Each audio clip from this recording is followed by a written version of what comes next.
नमस्कार, मी सुनील. आवाज इंडियाच्या सर्व दर्शकांना नवीन वर्षाच्या हार्दिक शुभेच्छा.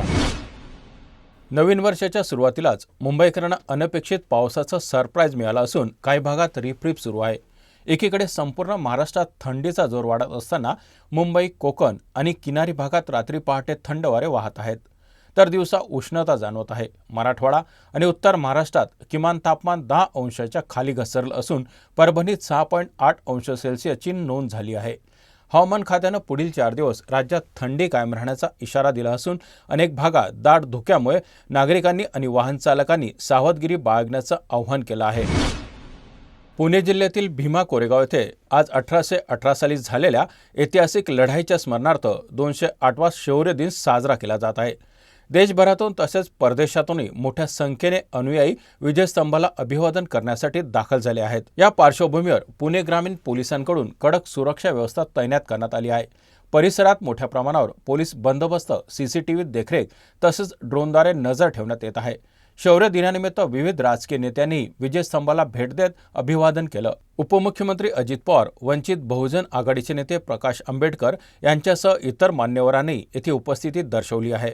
1 जानेवारी 1818 रोजी कोरेगाव भीमा येथे ब्रिटिश ईस्ट इंडिया कंपनीच्या सैन्यातील महार सैनिकांनी पेशव्याच्या मोठ्या सैन्याचा पराभव केला होता. हा विजय दलित समाजासाठी अन्याय आणि जातीय अत्याचाराविरोधातील संघर्षाचं प्रतीक मानलं जातं. राज्य सरकारच्या वतीनं आम्ही अनेक जण येत असतो. आज मी राज्यातल्या 13 कोटी जनतेच्या वतीनं या विजय स्तंभाला 208वा हा शौर्य दिन आहे. इथं मी अभिवादन करतो. सर्वांना जय भीम. आज एकंदरीतच मला जे लोक भेटले त्यांनी सर्वांनी सांगितलं की प्रशासनाने अतिशय चांगल्या प्रकारची व्यवस्था केलेली आहे. लोकांच्या सोयीची जी व्यवस्था आहे तिचं नियोजन चांगल्या पद्धतीने झाले असं मी त्या ठिकाणी म्हणेन. येण्या जाण्याची असणारी व्यवस्थासुद्धा आहे त्या ठिकाणी. स्तंभाचा असताना शोभीकरणाची सुरुवात आहे, मला वाटतं पूर्ण होईल 7-7:30 वाजेपर्यंत. हा एक इतिहास आहे, मानवतेचा इतिहास या देशातला, असं मी त्या ठिकाणी मानतो. जातीप्रथेची जी व्यवस्था होती त्या जातीप्रथेच्या व्यवस्थेच्या विरोधातला हा एक लढा होता. महापालिका निवडणुकीत ठाकरे बंधू एकत्र आल्यावर आता आंबेडकर बंधूंनी भविष्यात एकत्र येण्याची शक्यता व्यक्त केली आहे.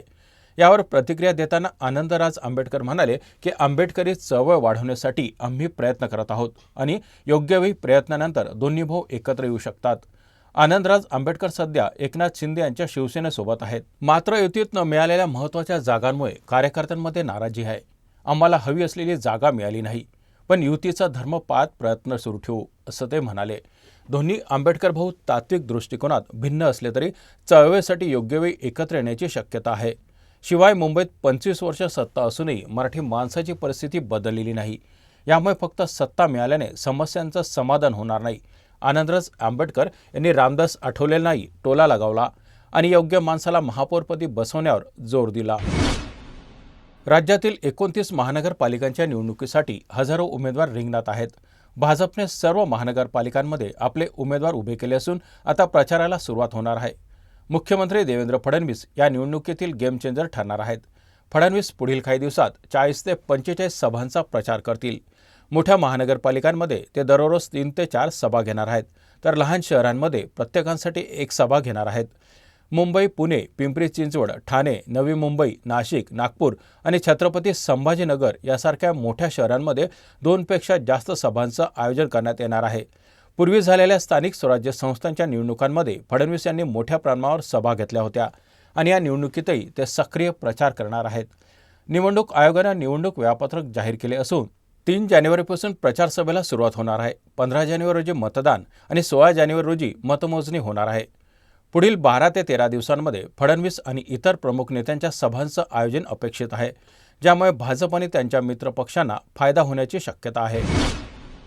महापालिका निवडणुकीत भाजपकडून उमेदवारी न मिळाल्याने एका इच्छुक उमेदवारानं डुप्लिकेट एबी फॉर्म जोडून अर्ज दाखल केल्याचा प्रकार उघडकीस आला आहे.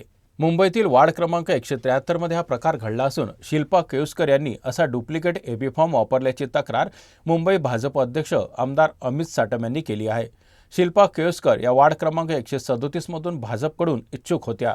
सुरुवातीला त्यांना पक्षाचा एबी फॉर्म देण्यात आला होता, मात्र नंतर पक्षाने तो मागे घेतला. उमेदवारी नाकारल्यानंतर त्यांनी कथितपणे डुप्लिकेट एबी फॉर्म तयार करून तो नामनिर्देशन अर्जासोबत जोडल्याचं समोर आलं आहे. हा प्रकार निदर्शनास आल्यानंतर अमित साटम यांनी निवडणूक आयोगाला पत्र लिहून संबंधित अर्ज रद्द करण्याची मागणी केली आहे.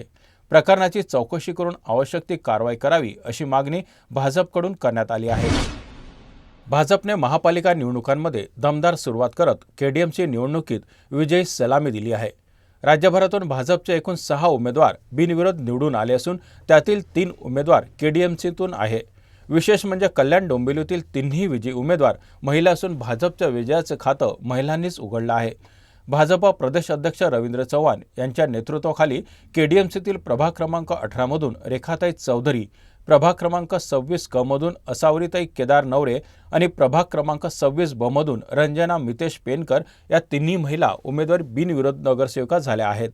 तसेच धुळे महापालिकेत 2 आणि पनवेल महापालिकेत 1 उमेदवार बिनविरोध निवडून आल्यानं भाजपनं उमेदवारी अर्ज भरल्याच्या दुसऱ्या दिवशी विजयाचा षटका ठोकल्याचं चित्र आहे. या यशानंतर प्रदेश अध्यक्ष रवींद्र चव्हाण यांनी सर्व विजयी उमेदवारांचं अभिनंदन केलं आहे. महाराष्ट्रात नाशिक, सोलापूर, अक्कलकोट असा 374 किलोमीटर लांबीचा 6 पदरी ग्रीनफील्ड ॲक्सेस कंट्रोल महामार्ग बांधण्यास केंद्र सरकारने मंजुरी दिली आहे. पंतप्रधान नरेंद्र मोदी यांच्या अध्यक्षतेखाली झालेल्या बैठकीत आर्थिक व्यवहार विषयक मंत्रिमंडळ समितीने या प्रकल्पाला हिरवा कंदील दाखवला आहे. 19,142 कोटी रुपये खर्चाचा हा प्रकल्प टोल तत्वावर राबवला जाणार आहे. हा महामार्ग नाशिक, अहिल्यानगर आणि सोलापूर यासारख्या महत्त्वाच्या शहरांना जोडेल. तसेच दिल्ली मुंबई एक्सप्रेसवे, समृद्धी महामार्ग आणि आग्रा मुंबई कॉरिडॉरशी थेट संपर्क येईल. त्यामुळे पश्चिम ते पूर्व किनारपट्टी दरम्यानची वाहतूक अधिक सुलभ होणार आहे. या प्रकल्पामुळे प्रवासाचा वेळ सुमारे 17 तासांनी आणि अंतर 200 किलोमीटरने कमी होण्याची अपेक्षा आहे. लॉजिस्टिक कार्यक्षमता वाढून औद्योगिक कॉरिडॉरना मोठा फायदा होईल. शिवाय नाशिक, अहिल्यानगर, धाराशिव आणि सोलापूर जिल्ह्यांच्या आर्थिक विकासाला मोठी चालना मिळणार आहे.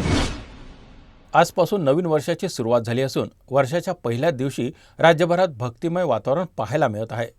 नववर्षाची पहिली सकाळ देवदर्शनाने पावन करण्यासाठी भाविकांनी विविध प्रसिद्ध देवस्थानांमध्ये मोठी गर्दी केली आहे.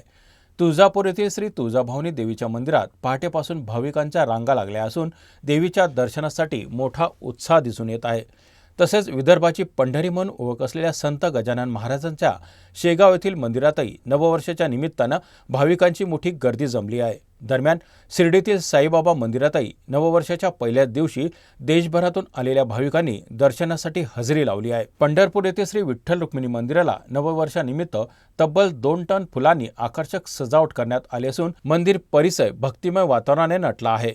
नवीन वर्षाच्या प्रारंभाला देवदर्शनाची परंपरा जपत भाविकांनी श्रद्धा आणि उत्साह 2026चं स्वागत केलं आहे. या बातमीपत्रात इथेच थांबत आहोत. पाहत रहा आवाज इंडिया मराठी.